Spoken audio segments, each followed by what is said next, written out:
At the start of this year, Egypt erupted. All we want is to work and to get bread for our children. We have nothing to do with those who stole the wealth of this country. They can go to hell. We want a new and clean government. There are no job opportunities for young people. You can see young people roaming the street doing nothing. We need a solution for these youth.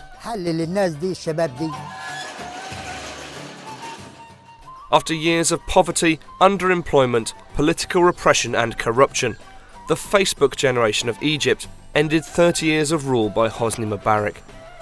The military, now in charge, is promising free and fair elections in September, but the future for the country is uncertain.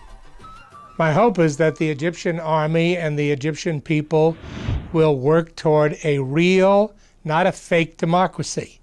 And that means building up the institutions, free press, rule of law, and the like that are necessary for a real democracy. But I'm not betting on it, because it's very hard to get from the streets to a real democracy. And there is real fear over who will fill the vacuum created by the ousting of the government. Democracy is the kind of system in which it's not simply your friend that wins. That is a little bit too easy. Democracy is the kind of system that also allows people to elect, quote-unquote, wrong leaders. We know about it. In Egypt's last, albeit widely discredited, election, opposition parties took only 5% of parliamentary seats. The game has now been thrown wide open.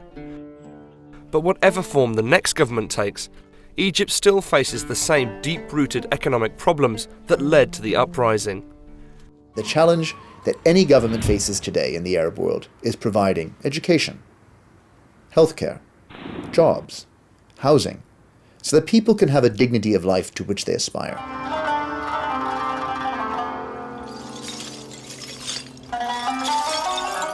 It is a real challenge. The country has serious issues with inequality. Cairo may be awash with wealth, but nearly 40% of Egypt's 83 million people live on less than $2 a day.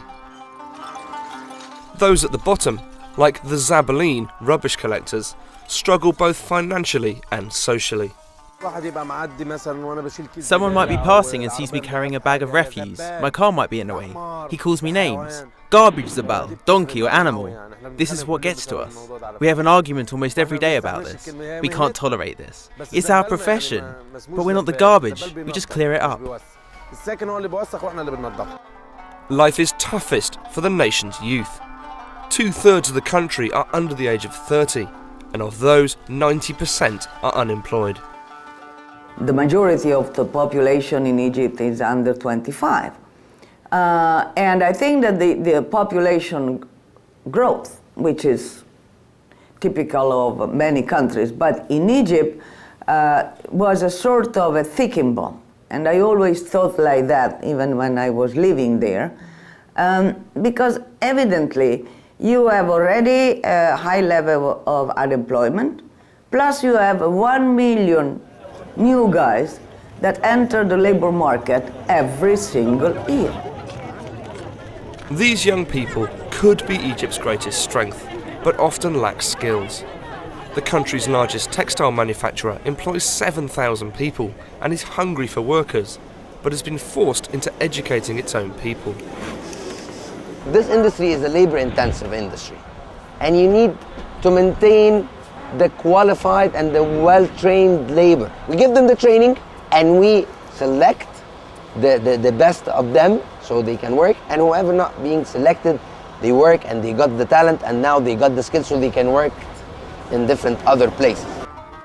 It's clear education needs investment, and the country should be able to fund that.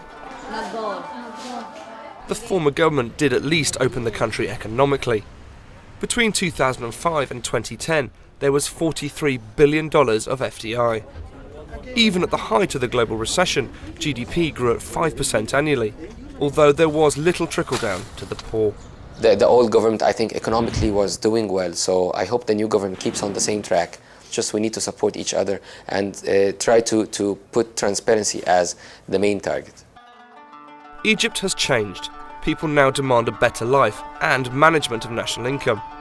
The future is uncertain, but it need not be unstable. I believe the biggest mistake the Mubarak government made was to underestimate the sophistication of the Egyptian people. They have shown themselves to be dignified, controlled, focused, and they've achieved their objectives. And I see no reason why they will stop in that march of progress. I really have the highest hopes for the people of Egypt.